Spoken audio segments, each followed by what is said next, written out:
We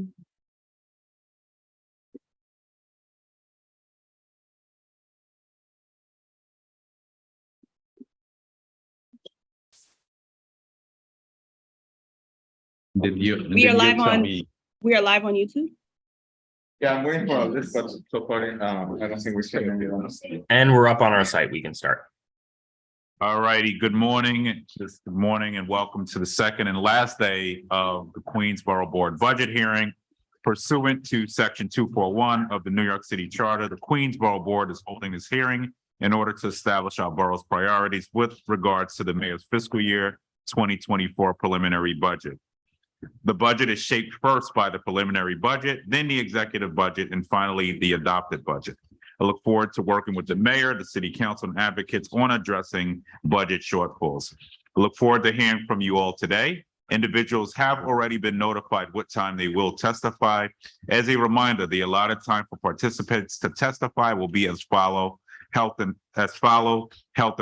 Actually, I think we're going to start with CUNY first. Health and hospitals and Queens Public Library representatives will have 6 minutes, and each person representing nonprofit groups or themselves will have up to 2 minutes, unless I give them more time to testify, as indicated by the countdown clock on our screen. Please present your top priorities only. And again, testifying at this hearing is not a formal budget application to my office. Please check the website at queensbp.org and go to the budget tab to view which applications are available and to read updated information on our budget process. Once again, queensbp.org. Testifying is not putting in a formal application. Now let's begin the second day of the fiscal year 2024 Queens Borough Board budget hearing. First, we have we're going to go to CUNY's. So we'll call Frank Wu from Queens College.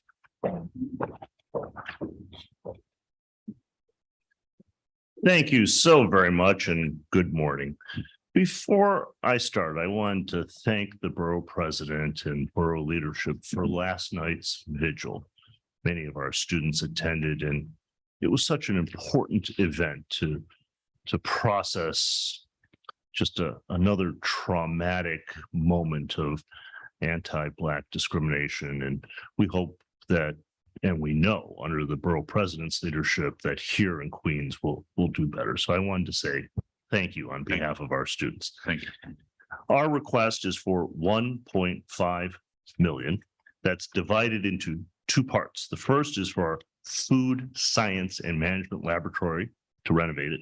And the second is for Rathis Hall, where we have art classrooms and studios. I'll be very brief. Last year, the borough president allocated 1.25 million to the food science management lab. Kitchen is the wrong word. It is a 2,500 square foot facility in our finesse program. That's food and nutrition science. We train dietitians and nutritionists. That's a fast growing field, a lot of jobs. We all could use a dietitian or nutritionist. I know when I last saw the doctor, she did recommend cutting down on salt. So we know there's huge demand out there in hospitals and in the healthcare profession, and we need the food science lab. 2,500 square foot kitchen is not inexpensive to renovate. So we're requesting an additional 1 million. Rathis Hall is where we have our dance studios and other studios for our brand new art school, already 1,200 students. So 1 million for the food science lab, which includes the kitchens, 500,000 for the studios in Rathis Hall. Thank you so very much for this opportunity. Thank you. And are you requesting, is this also, are you requesting from the council, or is this? Yes, we will also so the total will be 1.5. We will have additional requests that Okay, we hope to from the make to the council. Okay. Yes, All right. thank you for that question. Thank I you. appreciate All it. right, thank you. All righty, next we're going to go to Suda Sethi at CUNY School of Law. Good morning. Thank you very much for this opportunity to speak with you. It's wonderful to meet you, Borough President, and to see some familiar faces here. And as I've mentioned, I really look forward to the relationship that the law school has with the Borough President's office to work together on important community initiatives. My name is Sudha Sethi. I've been the Dean at CUNY Law School since July of 2022. And as you know, CUNY Law School exists to advance its mission in three ways. First, by being a leader in access to legal education, ensuring that the next generation of lawyers draws from talents and skills of all of our communities, and thinking about the diversity of communities across Queens and across the city. I feel like our mission is more important than ever. And we send students into public service work, right? They serve and they stand with the New Yorkers and members of the Queens communities in their moments of greatest need. That is what our graduates do. That's what we train them for. And that's what we structure our curriculum and operation around. So thanks to your generous support, construction of the state-of-the-art trial practice room at the law school has been completed. This modern courtroom will enable us to have jury trials and other simulation scenarios to help our students hone their trial skills and learn how to advocate better and do better for the people of New York. And also thanks to your funding, we have decommissioned the commercial kitchen space that we inherited in the building some 10 years ago. And you funded the design process to repurpose that state. That was Reso A funding that came our way. And as we assess the institutional needs of a student population that's grown by over 30% in the last 7 years, we'd like to continue to renovate this space for additional 3,800 square feet of classes, for opportunities to bring the community together for events and speakers, and to offer us really important, flexible multi-use space as we keep evolving in this stage of the pandemic on how we grow and learn and work together. Every day, Queens organizations make use of our facilities, and we are asking for to help us finish out the work to renovate this space.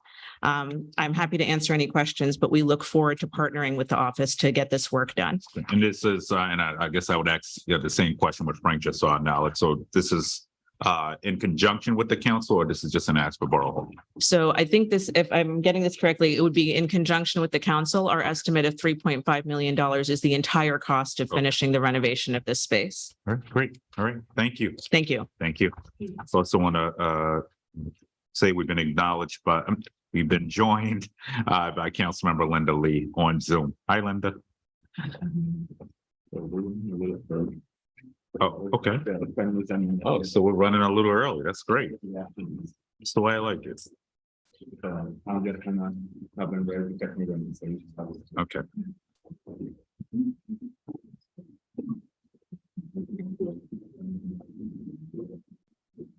Oh, wow, we're really running early. Yeah. So a little. Oh, I started too early. Yes. Oh, they didn't tell me. I mentioned the HMH was Oh, not here, so we could. oh, okay. All right, so I guess we can get a coffee break if you're on Zoom now. Everybody get a coffee break. You can mute all of us, Omar.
All righty, good morning.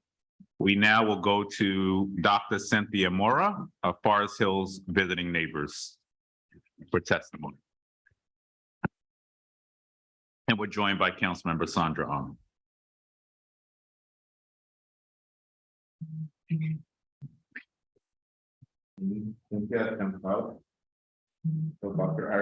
All right, so we'll now go to, I think she jumped out. We'll go to Dr. Ari Benjamin, the Joseph P. Adabo Family Health Center for testimony.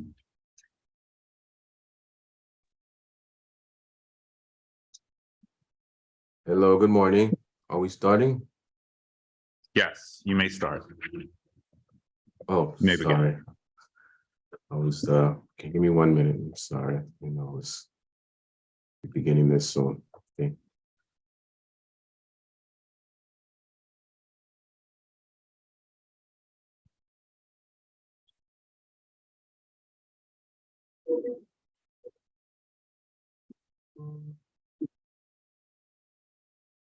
Hello, good morning, everyone. As mentioned, my name is Dr. Ari Benjamin. I am the Chief Medical Officer at Joseph P. Adabo Family Health Center. I am also a resident of Queens. I was born and raised in Rochdale Village, New York. Working here at Joseph P. Adabo these last 5 years has been a dream job of mine to provide healthcare in the community that I grew up in. The Joseph P. Adabo Family Health Center is a fairly qualified health center which operates a total of 5 comprehensive health care facilities in the Rockaways and Jamaica in Queens County, and also 1 site in Red Hook, Brooklyn. JPA has served residents of the Queens for nearly 40 years and continues to be a healthcare mainstay in many marginalized communities. Currently, JPA serves approximately 38,000 patients. And JPA Site 3, which is the proposed project site, serves nearly 9,500 unique patients.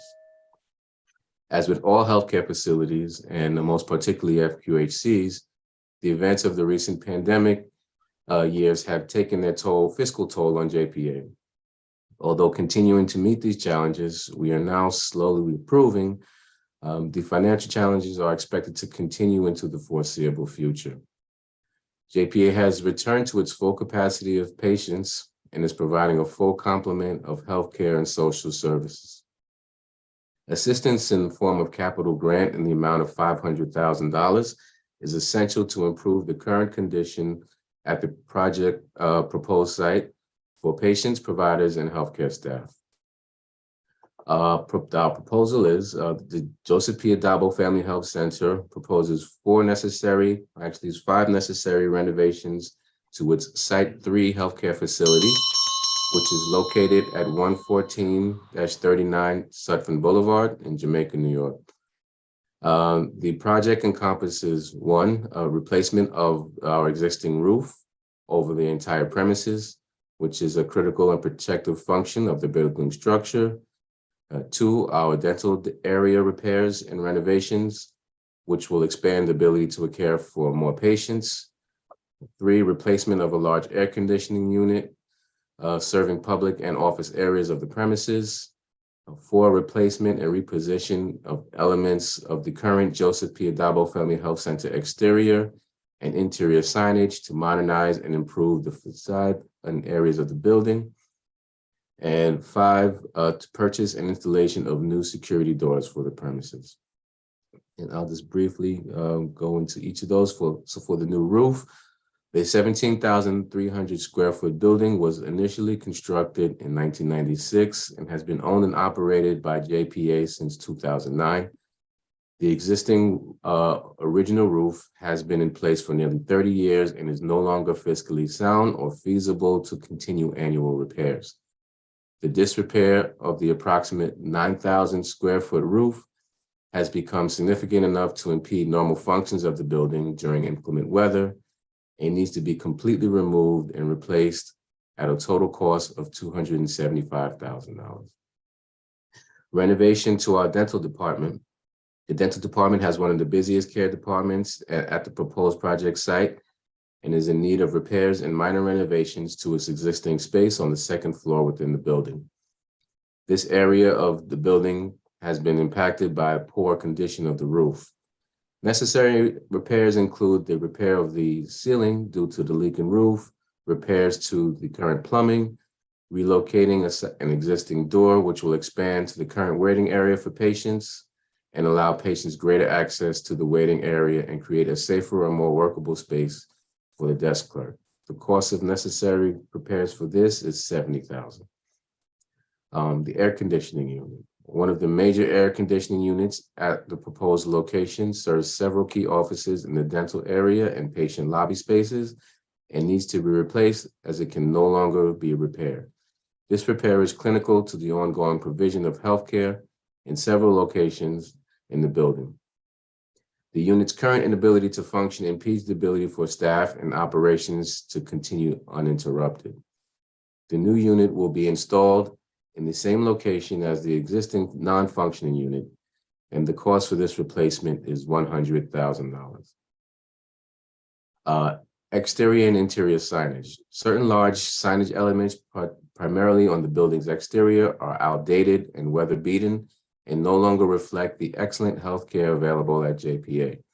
The signage in the building's parking lot no longer represents the allocated spots and needs to be redone. The estimated cost to redo the signage, dismantle the current signage, and securely reinstall and rehang the new signage is $48,000. And lastly, our security doors. The security doors on the premises are in serious need of repair, and although still functioning, an upgrade is necessary to ensure the safety of our patients and staff. The estimated cost of the new security doors, along with all appropriate installation, including any minor alterations which may be necessary to accommodate the doors, is $7,000. The total cost of the project, as mentioned, is $500,000. Thank you. Thank you, Dr. Benjamin. Can you give me a status report on the Rockaway project expansion? So the Rockaway project expansion is moving along well. We are currently waiting for to obtain our TCO for the building. Okay. There are a few there's a few construction projects in creating a new door between the two buildings that needs to be completed, which we hope to get done within the next month. We should be starting that project in the next week or so. And then once that's done, we can formally apply for the TCO. All right, great. All right, great news. All right, thank you for your testimony. Thank you. All righty. Next, we'll go to Dr. Cynthia Mora, Forest Hills Visiting Neighbors. And thank you. I'm sorry I had a little trouble there earlier. Hello, thank you for this opportunity to give testimony on behalf of seniors who are living independently in their own homes and want to keep it that way and not be forced into institutions because they don't have a support system. My name is Cynthia Maurer. I'm the Executive Director of Visiting Neighbors. This is our 50th year of serving seniors in New York City. We've been in Forest Hills since 1984 with the help of Karen Koslowitz, who got us started.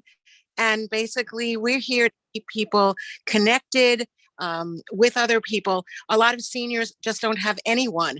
They've lost family and friends through the years. Some have family that are just not in a position to help. And some have family who really aren't interested in helping. And we have volunteers of all ages. It's basically an intergenerational program in many levels to go and visit. Now, the pandemic created an issue in terms of connecting with people, but not for us. We were determined. We were open and active throughout the pandemic. We are asking, thank you. We are asking for to continue our funding where we do a lot with a little. We're like the little engine that could, did, would, and will continue to do so, but we need a little fuel. We're asking the Queens Borough President to continue in a line of support for $5,000. And basically we work with our volunteers. We have also a health advocacy where we are there to keep a watchful eye when a senior goes into a hospital and let staff know someone's watching. if you don't have an advocate or you can't advocate for yourself when you're in a hospital, that often can cause issues in itself. I'm sure, as if you all have elderly relatives or yourselves, it's not fun. The volunteers also provide a telephone reassurance. And during the pandemic, while we are located in Forest Hills and the Regal Park community, throughout the borough in terms of telephone reassurance, because when someone was lonely, they were lonely, and we made connections and had people engaged. As I'm going to end on this note, as one 94-year-old said to me, you can't, your friends that are all in heaven now don't have cell phones to call you. And it gets very lonely, and loneliness is as much an illness as anything else when you don't have people to connect with and keep you informed with proper information, especially since the pandemic is still with us. We thank you for all of your support and our council members. A shout out to Lynn Schulman, who's been supportive. We want your support again this year. But this is the best of New York. The volunteers are amazing. Our seniors share their insight with young people, and young people get to see another side of seniors and find out that they have more in common than they thought they did. Friendly visiting, being an arm to hold on to, taking a walk, getting outside, being a support system, emotionally, mentally, physically, just being there, knowing somebody cares. Ultimately, visiting neighbors is about letting our seniors know that they matter. And we work predominantly with the oldest old. Most of our seniors are over the age of 85, with the average being 90. Thank you very much for this opportunity to give testimony. Thank you for helping us show that New Yorkers do care and they do make a difference. And our seniors deserve to have friends at any age and trust us, because we are very good about matching and being careful with the people that we engage them with. I appreciate it. Thank you so much for your testimony. Thank you. And thank you for the work you're doing. Thank you. All right. Thank you. All right. Next, we're going to go to Irene, Alley Pond Environmental Center. Good morning. My connection is a little unstable, so I apologize if I go in and out. It's part of being at a temporary building in New York City Park.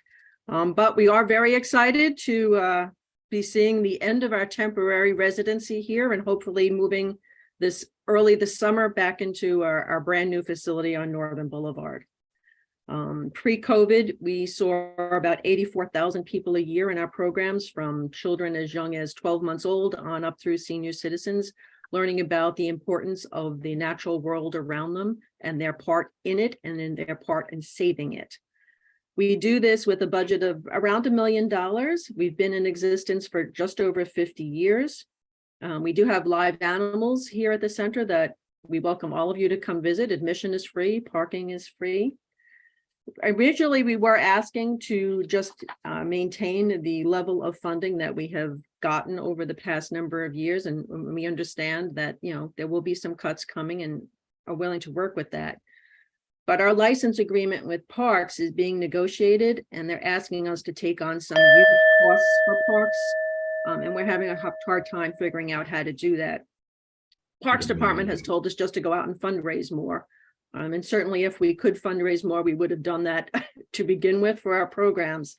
But things like they're asking us to take on care of all the trees in the park. I don't have arborists on staff. We're an education facility, not a plant care facility. And our initial look into that, it could be up to $67,000 a year to maintain the trees in the park. They want us to maintain the catch basins in the parking lot, and that's another approximately $20,000 a year. So we're having some issues in our negotiation on the license agreement. They're standing firm, and so we might be asking for your help with that as well, either in negotiating the license agreement or in trying to figure out how we're going to pay for these new costs. Thank you for your testimony. And I do think it's shameful what the Parks Department is doing. And I've said this to many of our community-based organizations, to just simply say, go out and fundraise like money grows on trees is not conducive to keeping your organization afloat and in keeping the programming that you do where it's at. So we look forward to being a part of those conversations. We've already had some soft conversations on it. So please don't hesitate to lean in on us if you need us to meet with Parks. But we are going to have this conversation with Parks as well, and it started certainly with the commissioner. So I want to thank you for what you do, and I look forward to getting back out there and playing with the snakes. You're always welcome. All right. Thank you for your time. Right. Next, we're going to go to Katha Cato, Queens World Film Festival. Good morning and thank you. Thank you, Queens Borough President Richards and your staff, specifically Susie Tannenbaum and the nonprofit network for all of the work that you do on our behalf, because we need it. No matter what kind of nonprofit you are in, you are always holding the door for the person behind you, and you are always making room at the table for just one more, even when your arms are tired from carrying the person in front of you, and there just is no more table. Now, in mythology, the only beings celebrated for making anything are the gods, and you know why? Because it's very, very, very hard to make something appear from nothing. But our artists stand on their craft, and we make sure that all of our stories are told. Queens World supports that practice with an annual festival that just in 2022 screened 157 films from 27 nations, with 26 of those filmmakers coming from Queens in 5 Queens venues. Almost 4,000 people came to that festival, with 41% of them coming from outside of the borough.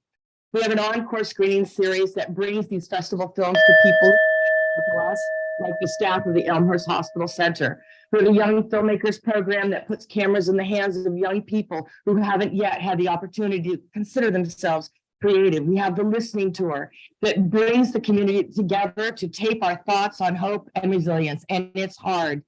It's all hard. There's just never enough, and everyone is tired.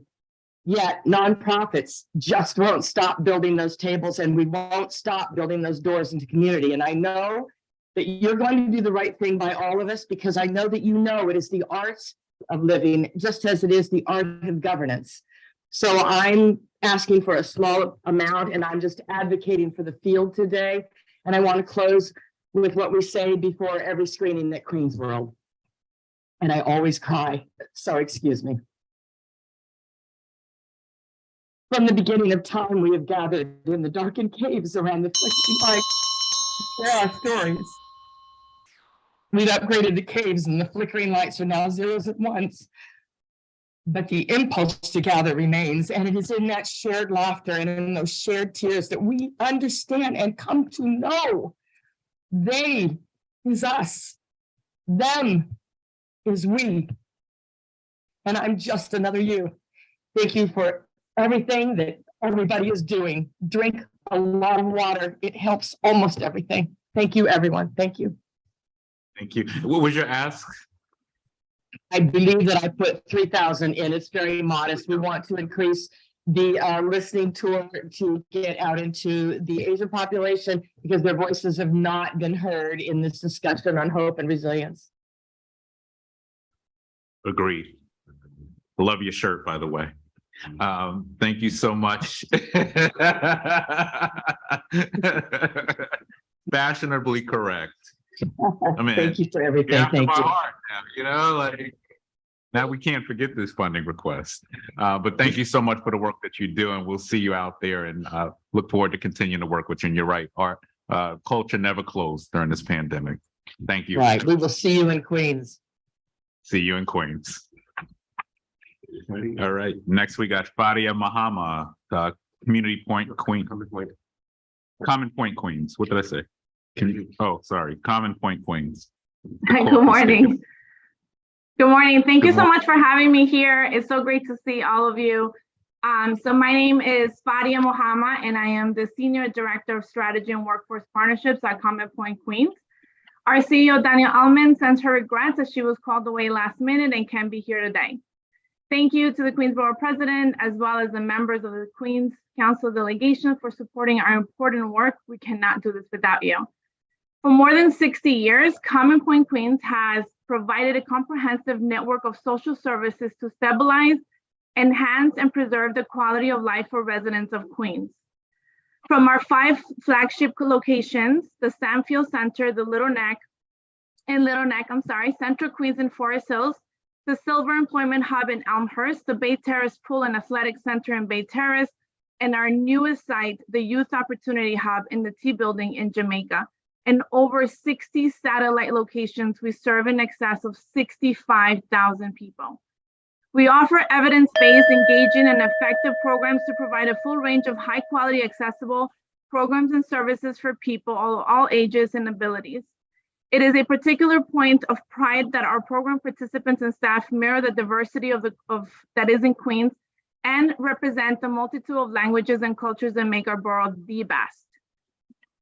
There are many doors into Common Point Queens, and regardless of which door you enter, we are here to help you attain your career goals and become economical self-sufficient. Our core services include comprehensive work readiness training, a variety of vocational training programs, including high growth areas in allied health, IT technology, hospitality and construction trades, ESL, HSE, and digital literacy courses, job placement, job retention support, and on-site licensed mental health clinics, and a wide range of work support such as on-site digital food pantries, benefit assessments, legal and financial counseling, tax preparation, and more. All our programs place a special emphasis in providing our participants with individual service plans to meet their needs and ensure the successful completion of the program. By targeting high-risk zip codes and using evidence-based practices, we serve young people most at risk for disengaging, delinquency, and entering criminal justice system. Our holistic approach supports people facing multiple barriers to becoming self-sufficient and enables them to access multiple resources under one roof, giving participants the greatest chance of success. Common Point Queens requests the consideration of Queens Borough President for targeted grant of $50,000 to address the needs of vulnerable adolescents and young adults in our community. This grant will enable us to continue providing mental health, workforce development program, career exploration, and high school and college success, and persistent programs to unprecedented number of young people who are turning to us for help. Finally, discretionary award from New York City Council provide a lifeline of services for our community, ranging from older adult mental health services for people with special needs, teen leadership to transportation assistance for elders. From after-school programs to naturally occurring retirement communities, the programs made possible through City Council awards impact over 65,000 people in Queens we serve. We value our partnership with our elected officials. We need your assistance in order to sustain the programs essentially to our communities and your constituents. And we hope that we can count on you to help us. With your help, we look forward to continue providing high quality, accessible, and meaningful programs and services, enhancing the lives of the residents of Queens. On behalf of Board of Directors, staff, and clients, I thank you for this time. Thank you, and thank you for your testimony, and thank you for all the great work that y'all continue to do. And of course, we'll continue to do everything we can to support all of the work Common Point is doing, which is great work. So thank you. Thank you so much. Thank you for everything you do. Thank you. Thank you. All right, next we're going to Nick Veron, Queens Public Library.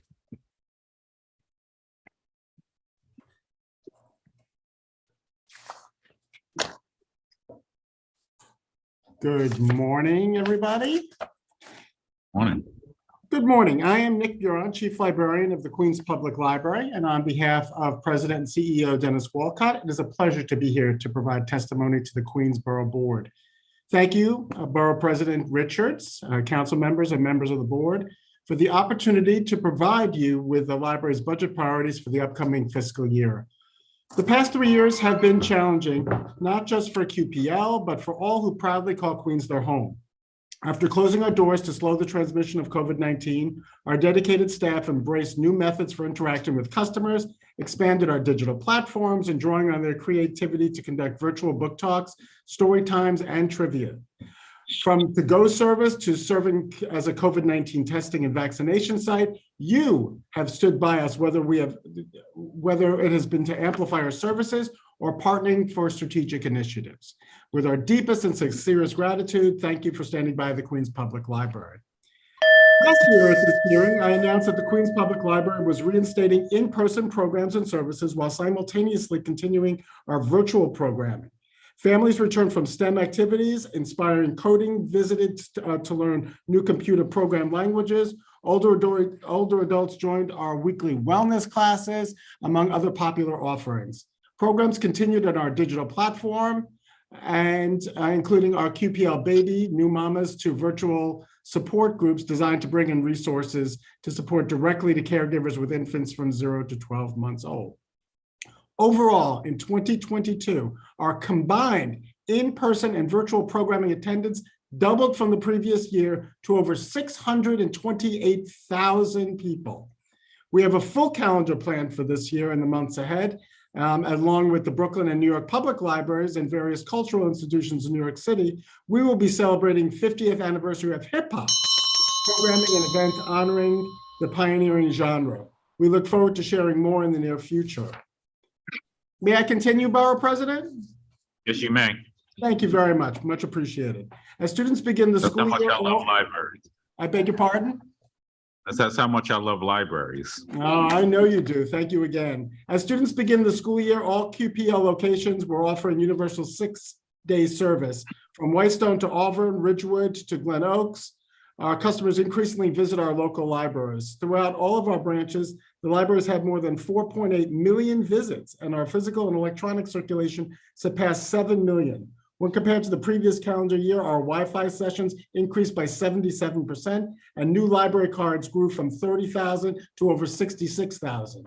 Throughout the past year, we launched groundbreaking initiatives to meet the needs of the diverse community that we serve. Mobile food pantries, which served people at Laurelton, St. Albans, Rochdale Village for 18 events, served 12,000 people and 2,800 households. COVID-19 home tests. In February 2022, we partnered with New York City Test Corps. Thank you, Test and Treat. QPL locations began distributing free kits with over 341,000 tests have been provided through the Queens Public Library to date. Queens Name Explorers, our Queens Memory Project, launched an initiative map allowing anyone to learn the names behind local parks, streets, and schools in an effort to preserve and remember the borough's history. And Language Line, which is a live phone-based interpretation service with the ability to interpret 240 languages, is now available at each public service library. It has been incredibly useful with the influx of asylum seekers that have been coming through our door. With all these new arrivals, they visit our central library to apply for ID NYC cards.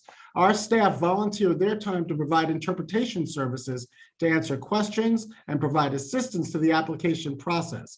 We have also conducted outreach to shelters, provided them with books, games, school supplies, gloves, as well as information on free library services, such as ESOL and a hotspot lending program.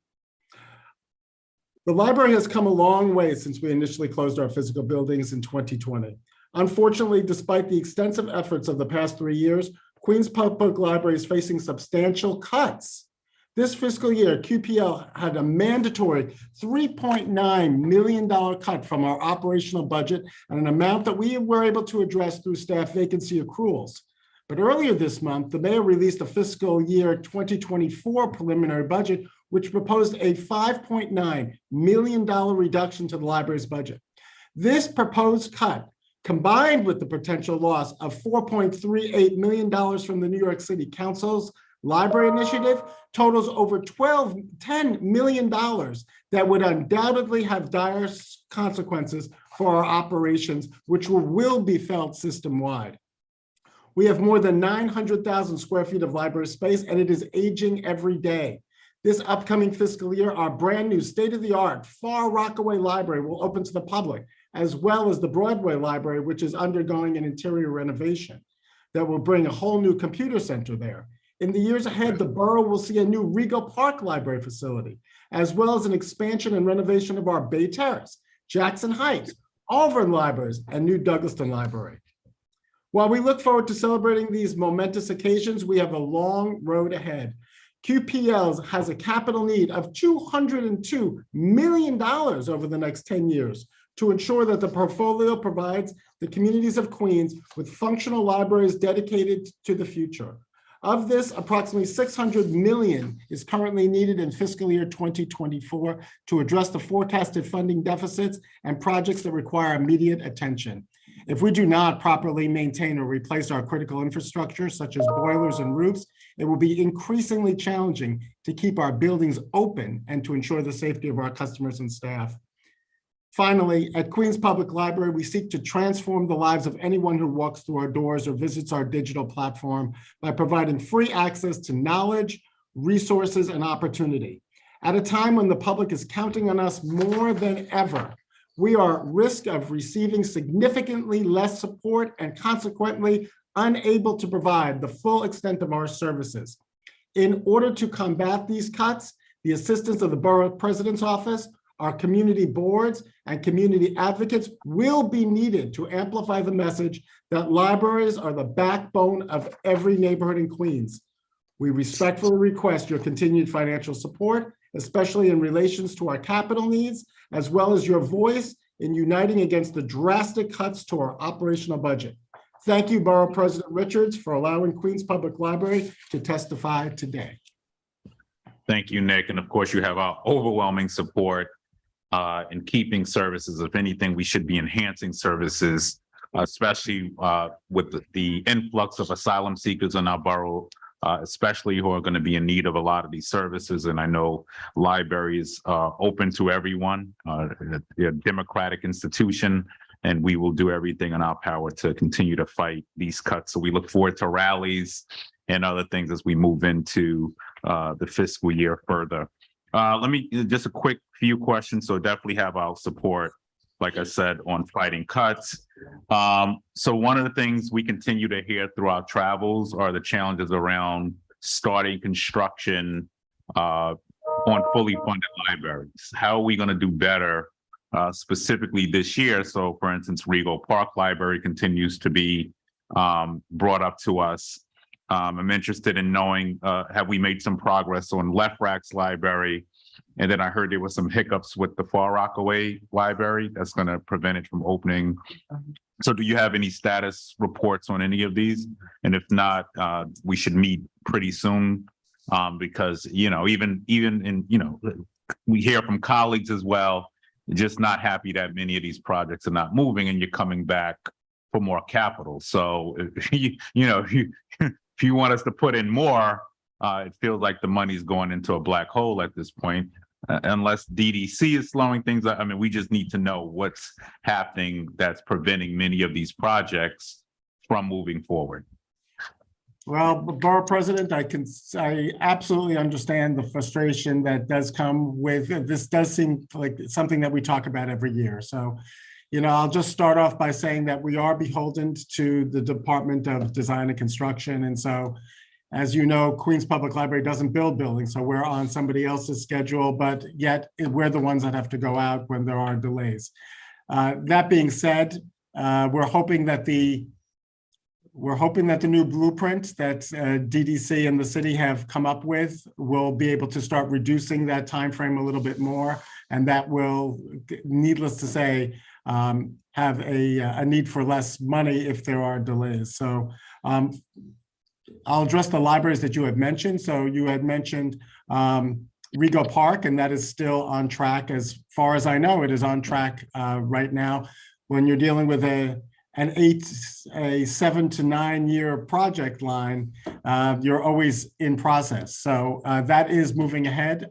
We can get you a specific date of what the timeline is for that, because even if there aren't problems, we always want to keep you up to date on all of our constructions. You had mentioned Far Rockaway. So the Department of Design and Construction plans turnover for this spring. We do anticipate that it's going to take us, you know, once they're done with the shell, you know, we have to come in, and we anticipate that it could take us anywhere from 4 to 6 months to come in to do the infrastructure in there, put the computers in, get the books set up, get the library ready. So that is moving ahead for spring turnover. And then hopefully 4 to 6 months after that, we'll be able to open up the doors to the public. And finally, you had mentioned Left Rack City. So we are in the process of working with them. Unfortunately, the library, as you know, just for everybody else's sake, because it seems to have been so long now, but unfortunately, the library sustained damage due to flooding way back in September of 2021, actually, and initially stemmed from Hurricane Ida. So QPL is working with management, with Lefrak City management, to make the repairs so that we can start welcoming back the community into the library. Clearly, it has taken way longer than anybody would have expected. So we hope to share good news regarding the library in the very near future. All righty. And one of the things we're going to do is call a joint meeting with the Queens Borough Board, perhaps with DDC and you all, so we can all get on the same page and get some accurate timelines, because I'm just telling you the sentiments, like we're not going to keep pouring capital in without seeing groundbreakings, you know, and that's just my sentiment, but I know many of my colleagues share that sentiment. So just want to put that out there that we need Your to. frustration is often shared, so we certainly understand where everyone's coming from. Thank you. All righty. All righty. Well, thank you for your testimony. We look forward to being in touch, and of course, we'll fight cuts at all costs. Thank you for the work y'all do. Thank you. All righty. We're now going to go to Maria Hubbard, Greater Bethel Community Development Corporation. Good morning. My name is Dr. Hubbard. First, I would like to thank Queens Borough President Donovan for funding our senior agape outreach since 2020. This funding has enabled us to expand our senior outreach in Southeast Queens to over 2,000 seniors. We have been able to provide pop-up food pantries targeting struggling seniors who were abandoned by their home health aides, over 1,000 during the pandemic. And this is how our pantry started. Also, this Agape Senior Outreach has been able to host Broadway in Queens, a Diana Ross experience, and 2 Aretha Franklin tributes for seniors, our cultural outreach for seniors. Moreover, some of the funding from the Queens Borough President was utilized for our Children of the Dream back to school events and our distribution of 2,500 new coats to those in need. Finally, Queens Borough President Office made it possible for disadvantaged children to receive toys, gifts at several holiday parties, and a lot were asylum seeker children. Since 2002, Greater Bethel Community Development Corporation has been providing service. Our mission is inspired by President Lyndon B. Johnson's War on Poverty and Dr. Martin Luther King's Poor Man Campaign. Annually, over 2,000 families and 4,000 individuals are served. The heart of our mission is to reduce poverty by providing product donations to the economically disadvantaged. Our retail partners are Gap, Banana Republic, Amazon, Bed Bath & Beyond, Disney, Walmart, Harmon Face Value, and other seasonal distributors. In fact, we have warehouses. Over the past 15 years, Agape War on Poverty campaign has distributed over $10 million in product donations citywide. For fiscal 24, we are requesting $30,000 in discretionary fundings, $10,000 for pantry outreach, $5,000 for homeless shelter partnership, and $15,000 for Queensborough Senior Outreach. We want to thank you for considering our organization to better serve Queens disadvantaged, and especially our jewels, the seniors. Just want to keep it 2 minutes. Thank you so much for the work you do, and we look forward to continuing to work with you to support your efforts. So thank you for coming in and testifying, and please give my love to the bishop and everyone.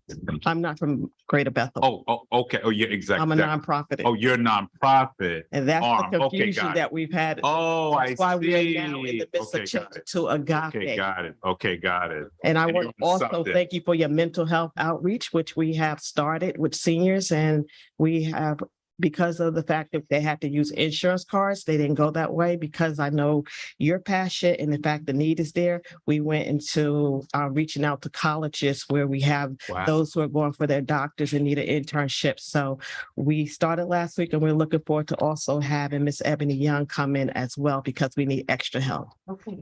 Yeah, all right. Well, thank you, Dr. Hubbard, for all the work that you're doing. We look forward to the continued support. All righty. Who am I going to now?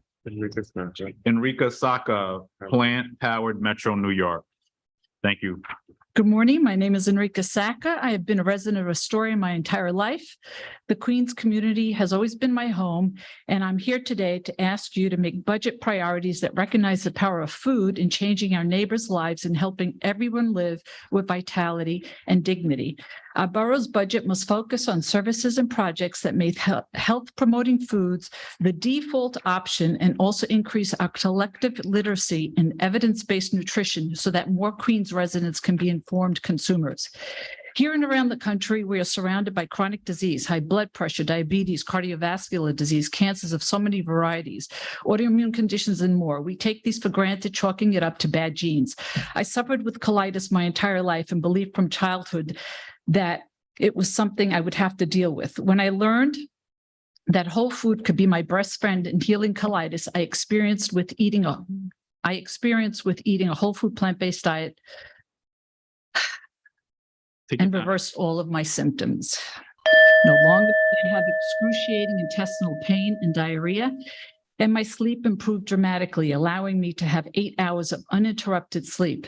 This was a powerful and transformative experience, and it happened without drugs or procedures, just by eating lots of unprocessed plant foods like fruits, veggies, whole grains, beans, nuts, and putting aside animal-based products and processed foods. I am a co-founder and community organizer for Plant Powered Metro New York. We are a health empowerment organization that educates and supports people from all walks of life to experience the power of plant nutrition, the future of food. Queens could lead the way in promoting healthier communities by increasing residents' access to healthy plant-based staples, promoting lifestyle medicine within our healthcare institutions, and investing in community groups such as ours that teach and inspire others to rediscover the bounty of edible plants and to prepare wholesome meals. Plus, eating a rich diet is one of the most powerful things we can each do to reduce our environmental impact and fight climate change. We can also solve so many other issues in our community if we put healthy foods first. Please join me. Thank you. And what's your ask? To consider us in the budget for Okay, any supporting specific amount or any $1 million support? would be good. Okay, all right, okay, all right, go for it. Thank you. Well, thank you, and I think you hit on some important points coming out of this pandemic, certainly, and we were just joking around. I mean, I wasn't joking around, but I was supposed to go meatless yesterday and had lamb, but you're totally right. So I've been trying to practice the meatless Mondays at least, and trying to think more about a plant-based diet. It just depends on the week for me. I invite you to try it just for 21 days. 21 days? Powerful, absolutely powerful. Okay, thank you for what you do. Thank you for your education. Deputy VP, you should follow up with her. Yeah. All righty. Next, we're going to Rabbi Heck, project lead. Good morning, Borough President, and Deputy Borough President as well, and all the staff who've been wonderful. Your staff is always available, and I really appreciate working with them. My name is Avraham Heck. I represent Project Lead, a grassroots community-based organization servicing hundreds of immigrant families throughout our great borough. Project Lead is committed to assist in the fight against hunger, poverty, and illiteracy, support new arrivals in the United States of America, and acculturate them into American society, and to encourage young people to develop leadership skills and contribute constructively to their communities. It seeks to stimulate at-risk inner city and immigrant youth's understanding of themselves, and to promote ideals of community, democracy, and multiculturalism. Project Lead provides recreational and leadership development services to disadvantaged immigrant youth and operates a food pantry, feeding over 350 families on a monthly basis. We also service 100 elderly with food delivery, home visitations, and information and referral services. Our commitment to community empowerment is evident in the composition of our board of directors, which is largely made up of new Americans. We are seeking funding to provide fresh produce, poultry, and eggs to our needy clients. I just want to add, we're paying now $5 a dozen for eggs, and I've been buying every week eggs because otherwise people wouldn't have them. We also have things like blueberries, strawberries, radishes, all these fresh fruits that the elderly and needy will not have. Some funding will also be used for youth activities, providing them with recreational and leadership building opportunities. We respectfully are requesting $15,000 in expense funding and $18,000 in DIFTA allocated funding for frail elderly and Holocaust survivors. Thank you, Rabbi Heck, and thank you for all the work that you continue to do, and we look forward to being in. Very welcome. You're a mensch, and we appreciate that you're here, and we love working with you. You too. Thank you, brother. All right, now we're gonna go to Bob Monahan, the Greater Ridgewood Youth Council. I thought you retired. What happened? It was a good party, though. It was a good party. Didn't you retire like 5 months ago? You're still here. So, yes, the answer is I'm kind of semi-retired. In any case, I am Bob Monahan from the Greater Ridgewood Youth Council. And last summer, we served 4,000 students from Summer Rising in our day camps. And we had another 1,000 in summer youth employment. And I think our allocation this year was 2,500. So I'm asking for that to go up to at least $1 a kid. So that would be 5,000, right? This year it's half of that. And that's it.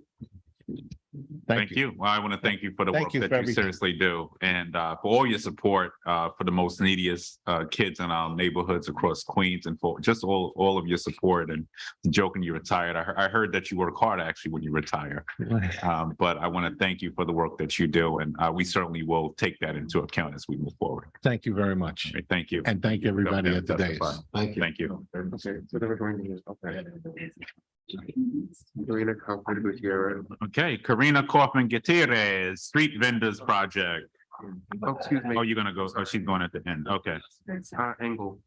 So we're going to Paul Engel, Flushing Jewish Community Council. Paul Engel, Flushing Jewish Community Council. Unmute yourself. Oh, okay. Paul. I didn't realize that. Yes, hello, everybody. I'm Paul Engel. I'm the Executive Director of the Flushing Jewish Community Council. This is our 30th year providing services to the various communities in Flushing and Queens. Our food pantry has grown to provide food for over 1,600, including over 1,100 people in Rockaway Park, since May of 2020, when they reached out to us. And of course, that was at the beginning of the pandemic, and we are supplying much needed food at this point. Recently, we have been denied most of the funding we received from the City Council to help provide this service in 2022. As a result, we are asking the Borough President's Office to help us with this cost and increasing costs to provide food to more people. We have also offered English and citizenship classes to the community since 1993. Additionally, with a partner agency until 2017, we have offered various counseling and educational forums regarding mental health issues. Since 2021, we have been working with one of our partners called Family Kind in offering support groups involving anger management and relational trauma, now known as HEART, Healing from Emotional, Anger, and Relational Trauma. Those groups have increased in size as the introduction of traumatic narcissism and gaslighting education have occurred. Other joint projects we would like to bring to Queens are parent education classes in English and Mandarin and programs for children coping with divorce. All told, we are seeking $20,000 to $25,000 to offer these services, be they continuing or new programs. Any help from the Borough President is appreciated. Thank you. Thank you. Thank you for your testimony. Next, we'll go to Roxanne Lord, Queens Chamber of Commerce. Southeast Queens Chamber of Commerce Foundation. Okay, thank you so much for that clarification, and good afternoon to everyone. Thank you again. And so this project is for a capital expense. I'm not so sure if this is the right place for that, but we have a problem at a park. It's a park square that is unsafe and very badly lit. And that is in the heart of Jamaica, smack dab in the middle of Jamaica, over there at Jamaica Avenue and Van Wyck Avenue, Van Wyck Boulevard, Vanwick. So thousands of students and medical professionals have to stop there to get to work. The derelicts have taken over the park pretty much. And so we have a holistic plan to rehabilitate the park and to help the derelicts, the drug addicts, by using community groups to help. So this project is we will work with the MTA, the owner of the park, and this project is, geared towards getting the proper maintenance and everything of the park. And we want it to look beautiful, and we're looking for 100,000. Thank you. Well, we tried to fund this, and I like to say people in trauma. Let's not call them, because derelicts gives like a bad connotation to it. So individuals in trauma is sort of what we use. We did try to fund this last year, and we have work to do with the Department of Transportation. Based on some of this, we can't just fund something without an agency agreement. So we have to check, we should check where they're at in terms of surveying the property, because they would have to put the request in. That's the only way for us to fund it. So last year they weren't able during the period where we asked them to look at it. So once they come back to us with some sort of analysis, then we can consider it. But we are working on a larger Jamaica Avenue and Southeast Queens plan, which we'll be talking about second or third quarter this year. So I would also say just to stay tuned. A lot more news to come on uplifting and giving a facelift down there. So, all right. So that was your only ask? Right. And the issue was not money, because we have the money to actually fix this little triangle, but we need the DOT to actually do their analysis before we can fund things. So, all right. So we'll be in touch once we get an update. Okay, wonderful. All righty. Thank you. Thank you. Thank you. All right, we're going to Jason Antos, Queens Historical Society. Yes, good morning, Borough President. How are you? Good. So thank you for having me here to talk today, allowing me to talk today. I want to tell you quickly about our Queens Historical Society, which is located at the Kingsland Homestead in downtown Flushing. We are a 240-year-old historic post-colonial farmhouse, and we are the official historical society for the borough of Queens. We provide gallery exhibits, all having to do with the history of Queens. We provide educational outreach to the community and also multicultural outreach to the community. Last year, we had the honor of celebrating the 175th anniversary of the Weeping Beech Tree, which is located just outside in our backyard. It was brought here from Belgium, from Samuel Bound Parsons. And we do a lot of great things for educating the community in Greater Queens and Greater New York City about the history of our wonderful borough. And we've been doing so since 1968. I come here today to ask for funding. This is capital funding. The capital funding would be towards paint renovation of the homestead. As I mentioned, the homestead is 240 years old. And the last time that it was painted was about 20 years ago. The paint has been peeling at an accelerated rate. There are pockmarks and holes to the back of the facade of the homestead. And we are requesting $50,000 for a capital project to help repaint this historic landmark. Okay, well, thank you, Jason. And 50,000 does what? Just give that to me again. It's for the painting of the entire farmhouse. All righty, and that's capital request, correct? Correct, yes. Okay, all right, great. All right, we'll be in touch. Thank you. Thank you very much. Thank you. All right, next we're going to Sean of the Variety Boys and Girls Club here. Pardon me. Leah Carter, Variety Boys and Girls Club of Queens. My bad. Good morning, Borough President, and all of your staff. Appreciate your time this morning. Late, yeah. Good morning. How are you?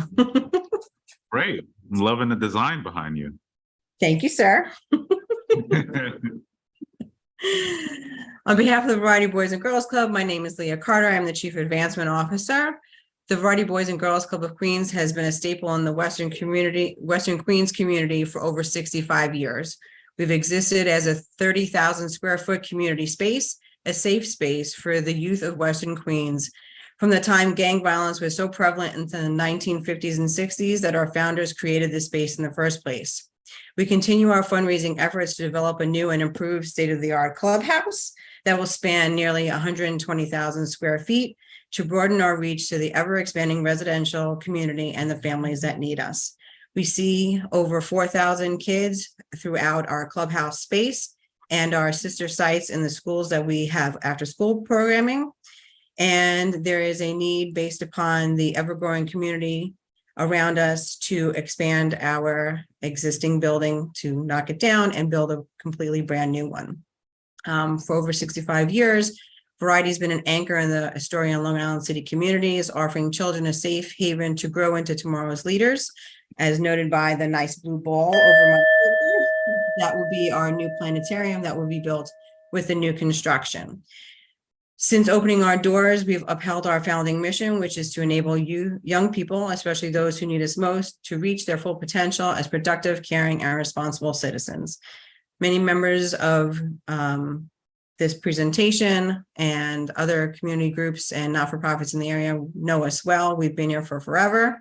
And given the current economic climate, we are asking for an additional $2.5 million to make this come to fruition. We are looking to have shovels in the ground by the end of this year to get everything in place and started. Thank you for your kind consideration. We appreciate everything you've done for us thus far. And your total request was 800K to us? No, 2.5 million.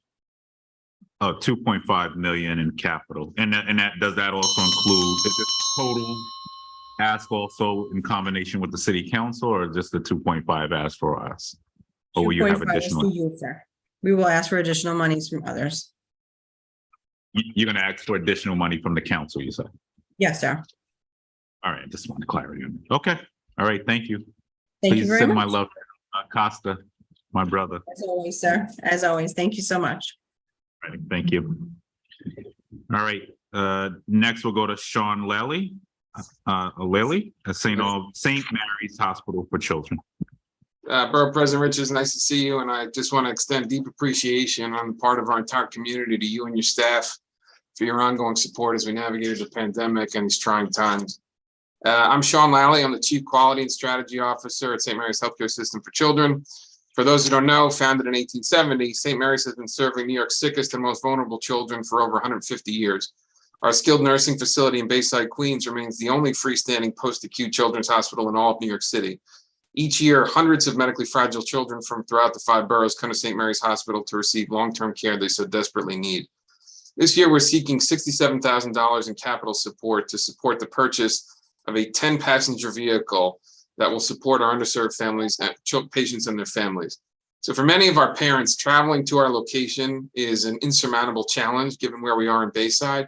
It can involve mass transit with multiple transfers taking over 2 hours, which can be just prohibitive for them. And that has catastrophic impact on our ability to partner with them to provide care for their children.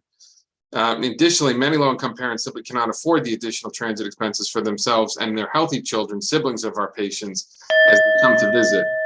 10-passenger vehicle operated by a certified St. Mary's driver will serve as a shuttle, making frequent stops to ensure that families in our most underserved neighborhoods are still able to visit their child at no cost.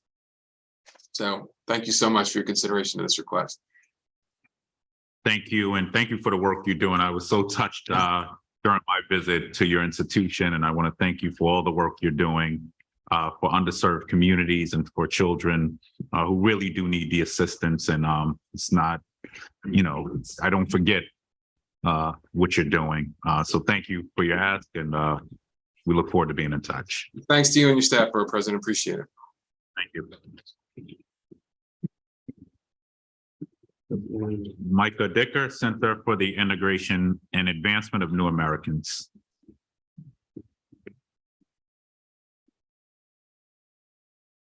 Good morning. Good morning. Yeah. Oh. Thank you, Mr. Borough President, to the whole panel for the chance to speak today, and thank you especially for your unending work to support immigrant communities in Queens. Since 2006, Sienna has served diverse immigrant communities across Queens out of our Astoria office, providing a wide array of services and programs to help them overcome the various linguistic and cultural barriers that they experience in their daily lives. We've made it a priority to serve entire families, adults and children alike, and particularly when it comes to children, we center around education, and helping immigrant youth achieve their fullest academic potential.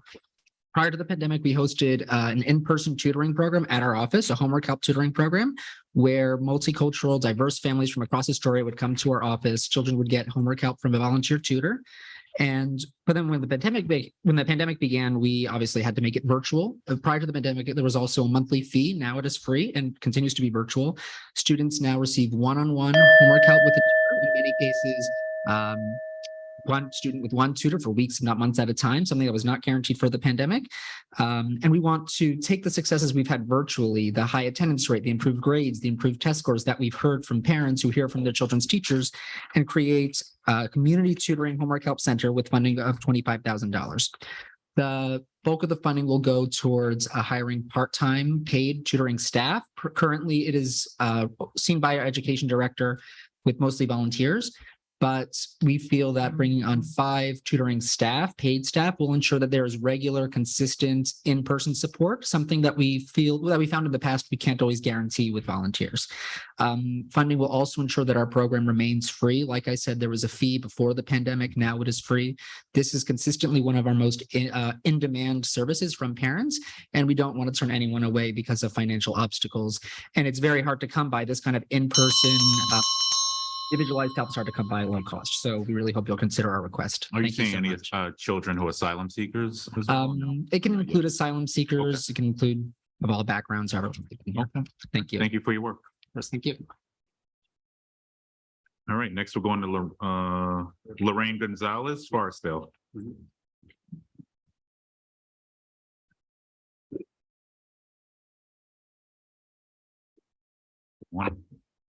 Good day. My name is Lorraine Gonzalez Camastra. I'm the Assistant Executive Director at Forestdale, standing in for Bill Weisberg, the Executive Director. We are a New York City nonprofit agency at the forefront of ending intergenerational transmission of poverty and trauma for children and families. Thank you, Queens Borough President Richards, valued members of the panel, staff, and guests for the opportunity to speak today. I'm here to request $5,000 to fill a funding gap in our Strong Fathers and Strong Futures program for fiscal year 2024, and to support our increased scope of services. Strong Fathers strengthens parenting skills in fathers, impacting communities at large. Last year, we served 350 fathers, many of whom increased their engagement with and/or financial support of their children. The program serves men who feel the weight of responsibility but lack some fundamental tools to develop healthy connections with their children. One father who comes to mind is David, a 26-year-old father who was referred to Strong Fathers by ACS due to charges of domestic violence that resulted in an order of protection against him for his former partner and 2 daughters, ages 5 and 7.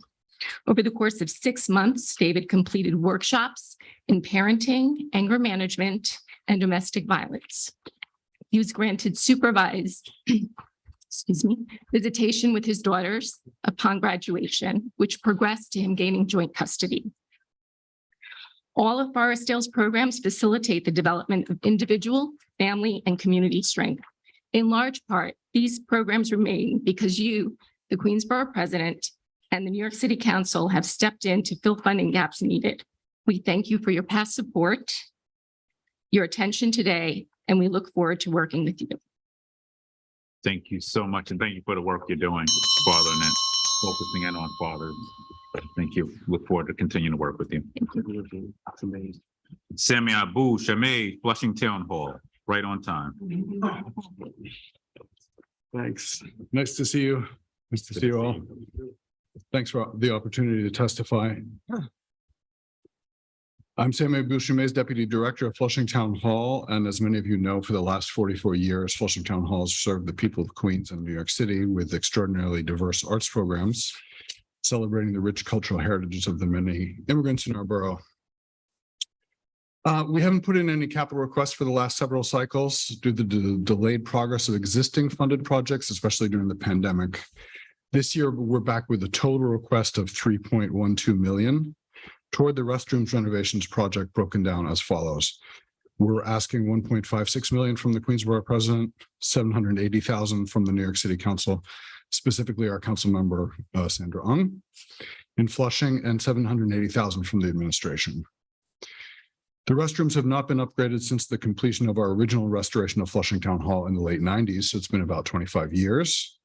What we're proposing is a full gut renovation of all 6 restrooms with improvements in water usage, electricity usage, and ADA compliance. The scope of work will also include some upsizing of pipes for roof drainage. And you see details on the sheet I won't go on. We raised 3 million previously, but some of that money was moved over to other projects, the HVAC and rooftop projects. So right now the shortfall is projected to be, we need to move another 1 million over to HVAC. And as you can see there, right now we're looking at a project of about $4 million with 890 in existing funding. I do have on the back or expense request to the Queens delegation. We're looking for arts programs for refugee artists and refugee communities, and those will be in our discretionary applications. Any questions? No, straightforward. Thank you for the work you do. Thank you very much. Thank you. Eileen Riley, Maspeth Town Hall Civic. I said Civic, Town Hall Incorporated. Yes. Good morning, still morning, right? Yes. Thank you for your time. I am the Executive Director of Town Hall. Town Hall serves the 2-year-old to the 82-year-old through our toddler, after school, and senior programs. Our senior wellness classes for the body and mind include chair yoga, tai chi, fine art classes. Our toddler classes give parents in the neighborhood an opportunity to meet new friends who become lifelong friends. Town Hall provides a safe, nurturing environment in our 15 after-school sites that are located within the district offices of council members Holden, Caban, Chrisman, and Moya. Between our Compass, Sonic, and fee-based programs, we're servicing 2,000 children a day. We have been fortunate to receive funding from the Queens delegation and Speaker Adrian Adams. I'm hoping that their funding will continue in 24. For many of our English language learners, our program is the only help the children get to complete homework assignments. These children should be able to go to school prepared, confident, and ready to learn. We have found through experience that children who attend after school at the elementary level tend to continue when they reach junior high. Our programs give our youngsters physical and recreational activities so their adolescent energy can be channeled into positive creative forces. At IS 73, our attendance is over 95%, with the wait list of over 100 students. Our programs at 58 and 229 feed IS 73. Many of our participants come back to Town Hall through the SYEP program, after school counselors while they're attending college. Your dollars allow us to lower our tuition fees for the schools that do not have city grants. A study by Fight Crime Invest in Kids states that the yearly cost to incarcerate a juvenile in New York City cost over $200,000. The cost of a 10-month school year after school program and a 10-hour summer camp costs approximately $4,500. After school gives the students a place where they can interact in sports, dance, art, drama, chess, music, something for everyone. And answer prevention is worth a pound of cure. I would just say that we hire over 300 college students are working for us, over 50 high school. These young people have become educators, firefighters, police officers, medical professionals, certainly giving back to the community. And we also work very hard for a lot of the organizations that do not have the personnel to do the paperwork. So we, as it says there, we do a lot of paperwork for a lot of organizations in the neighborhood, okay? So whatever you've, in the past, we've been very lucky with the Borough President's Office, between $5,000 and $10,000, which helps. So whatever is in your budget and your thoughts, hope they're in my thoughts too. Okay, thank you. Thank you for your time. Testimony, and thank you for the work you continue to do. I remember going back to my time in the city council, always seeing your name pop up. So it's good to see Maspeth Town Hall still going strong. Thank you. Julia McNally, Legal Aid Society.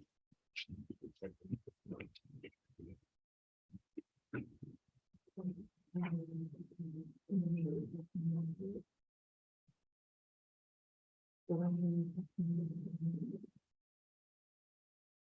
may begin. Good afternoon. My name is Julia McNally. I am the attorney in charge of the Queens Civil Office of Legal Aid. Thank you for the opportunity to testify. As the largest legal services provider in the country, we address a broad range of needs, including housing, foreclosure, family law, employment law, benefits law, consumer law, education, and immigration. As we know, the needs of our neighbors in Queens are growing as institutions rush a return to normal. This winter, we have seen the lower end of the housing market tighten, the city cope with a triple-demic, and the hardships of inflation. Last week, I arrived at civil court to see lines of litigants snaking around the block in winter weather as tenants awaited their entry to be one of 60 cases in a packed courtroom. Less than 2 weeks ago, the application for federal rent relief closed, allowing eviction cases to move forward and depriving tenants of a key tool to maintain their homes. This change has a huge impact for Queens tenants, as our eviction defense team works around the clock to defend against the flood of cases. Out of the over 57,000 applications for federal rent relief that were filed in Queens, there's still remaining 24,000 Queens renters without relief.